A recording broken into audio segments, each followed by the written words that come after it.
Good morning, I'm Matej from the Environmental Perspectives and welcome to the Global News Monday.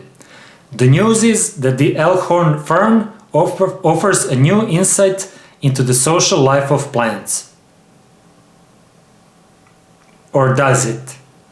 The elkhorn fern, Platycerium bifurcatum, lives as an epiphyte on trees and it forms colonies with up to around 60 individuals.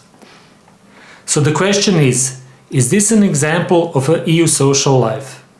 First, let's see what the definition of eusocial life is. The species has to fulfill 3 criteria to be considered eusocial. First, reproductive division of labor. Second, overlapping generations. And third, cooperative care of young. Typical examples are social insects like ants, but until now, eusociality was never registered with plant species. Therefore, Burns and collaborators explored this phenomenon on the elkhorn fern. The link to their article is in the description below. So for elkhorn fern, it's important to know that each individual has 2 types of leaves, and they are also called fronds. So the first one are strap fronds, which are long, narrow, and photosynthetically active. They are also reproductively active. And the second ones are nest fronds. They are circular, so they are not reproductively active. So let's see how the elkhorn fern fits the criteria of eusociality. So the first criteria, is there a division of labor? So let's look at 2 types of fronds. First, the strap fronds. So individuals positioned higher in colonies have a higher number of reproductively active fronds. And additionally, some or 40% of individuals had no reproductively active fronds at all. So this implies division of labor with regard to reproduction. And secondly, let's look at the nest fronds.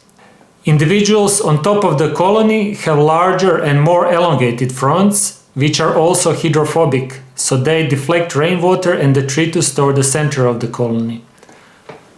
On the other side, individuals at the bottom of the colony have hydrophilic fronds with spongy structure, so they store water. So this implies a division of labor in water management.